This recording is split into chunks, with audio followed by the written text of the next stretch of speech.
មុខនឹងមុខមិនធម្មតាទេប្រសង្ហាកុំថាឲ្យស្រីមុខនឹងប៉ុនរោគរឿងប្តីអ្នកកុំចេះដឹងអីប្តីប្រពន្ធខ្ញុំមុខនឹងមុខប្រច័នប្តី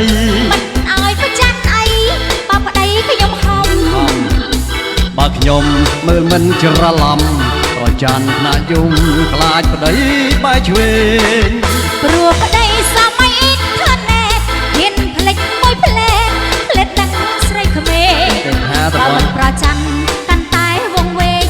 ដែលច្រៀងតាមភ្លេងខារ៉ាអូខេច្រៀងចុងពីរួងជាងយំចាំងហើយច្រៀងរំនាំតែក្បាស់គេចង់ច្រៀងឌឺនាងឡង់សេកូនឯងកូនគេគួរតែពិចារណាកំណាស់ប្រប្រុងសពថ្ងៃប្រពន្ធសង្ស័យតែនឹងស្រីស្រាលាក់ដែរនៅតែបែកការអោយរៀនធေါ်អាស្ដាយស្រាស្រីស្អាតអូនឯងតែមិនថែសុខភាពដំណើរត្រៀតនៅឆ្លៀតសង្វាត់តាំងចិត្តបន្ថយដាច់ខាតដាច់ម្ដងទៅស្អាតណាលោកខោផោចាស់តិចបងផ្ដាច់ចោលទៅឲ្យអូនតែមកឈប់សៅគ្រាឲ្យលោកប្តី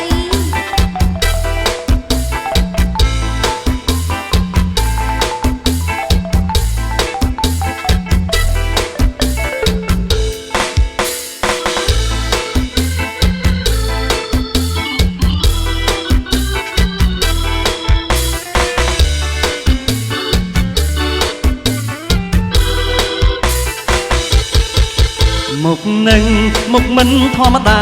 អ្នកប្រសង្ហាកុំថាឲ្យស្រីមុខនឹងមុខប្រច័នប្តីមិនឲ្យប្រច័នអីបើប្តីខ្ញុំហំមុខនឹងមុខស្រឡាញ់ប្តីមិនឲ្យស្រឡាញ់អីបើប្តីខ្ញុំហំបើខ្ញុំមើលមិនច្រឡំប្រច័នណាយំខ្លាចប្តីបែកឆ្វេងព្រោះប្តីសម័យអ៊ីនធឺណេតហ៊ានផ្លិចមួយផ្លែតផ្លែតនឹងស្រីក្មេងបើមិនប្រច័នកាន់តែវងវែងដែលច្រៀងតាមភ្លេងខារ៉ាអូខេច្រៀងចុងពីរួងជាងយំចាំងហើយច្រៀងរំនាំតែក្បាស់គេចង់ច្រៀងឌឺនាងឡង់សេកូនឯងកូនគេ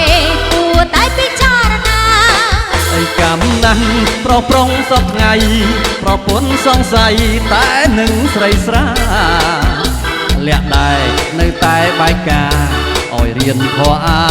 ស្ដាយស្រាស្រីស្អាត